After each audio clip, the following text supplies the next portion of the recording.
Good morning, teacher. Good morning. Sit down. Monthly എക്സാമിന്റെ paper ഞാൻ നോക്കിയിട്ടുണ്ട് കേട്ടോ. എല്ലാവരുടെ റിസൾട്ട് ഞാനിപ്പോ പറയാം. ആസ് യൂഷ്വൽ എപ്പോഴത്തെയും പോലെ തന്നെ. ഋതിക 58 മാർക്കേ ഉള്ളൂ. ഇത് പോരാ, കുറച്ചും കൂടി മാർക്ക് ഇംപ്രൂവ് ആവണം. പഠിത്തത്തിൽ കുറച്ചുകൂടെ ശ്രദ്ധിക്കണം കേട്ടോ. ഇരിക്കൂ. നിധി 98 മാർക്കാണ് കേട്ടോ. കൺഗ്രാറ്റുലേഷൻ. കുറച്ചും കൂടി ഇംപ്രൂവ് ചെയ്യണം. എപ്പോഴും 99, 100 ഉള്ളതല്ലേ. Sit down. ഇവിടെ പറഞ്ഞിട്ടൊരു കാര്യമില്ലല്ലോ. ആൽവിൻ, നീക്ക് എന്തിനാ വരണ? ഇങ്ങനെ പഠിച്ചിട്ട് നീ എവിടെയെങ്കിലൊക്കെ എത്തുവോ? ഞാൻ എവിടെയെങ്കിലും ഒക്കെ എത്തും. നിൽക്കുന്ന തള്ള. ഇതാ ഇരിക്കി. അടുത്ത ആളാണ് ക്ലാസ് ടോപ്പർ അശ്വിൻ.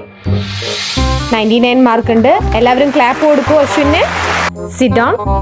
കൺഗ്രാറ്റുലേഷൻ. ഇതുപോലെ തന്നെ എപ്പോഴും വാങ്ങണം കേട്ടോ. 98. ആ പൊട്ടൻ ഫസ്റ്റ് ആവും. അവന്റെ മാർക്ക് എങ്ങനെയെങ്കിലും കളയണം. നൈസിൽ പേപ്പർ വാങ്ങാം. മിസ്റ്റേക്ക് നോക്കാം. ഓ, ആ പൊട്ടൻ തരൂല്ല. ഒന്ന് പേപ്പർ തരുവോ? ഓടി, പേപ്പർ ഒന്നും തരാൻ പറ്റില്ല. എടാ പ്ലീസ് എടാ, താടാ.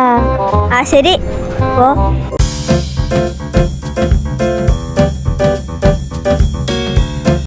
ഇതിന്റെ ആൻസർ തെറ്റാണ്, പക്ഷെ മാർക്ക് ഇട്ടിട്ടുണ്ട്. ഒരു മിനിറ്റ് നോക്കട്ടെ കേട്ടോ. ആ ശരിയാണല്ലോ. ഈ ആൻസർ തെറ്റാണ്. അപ്പോ 2 മാർക്ക് കുറവാണേ. അപ്പൊ അശ്വിന് 97 ആണ്. അപ്പോ നിധി ഫസ്റ്റും അശ്വിൻ സെക്കൻഡും ആണ് കേട്ടോ. കൺഗ്രാറ്റുലേഷൻ നിധി. അവളുടെ ഒരു മാർക്കും നീ വെള്ളോർങ്ങാട് ചവിടി.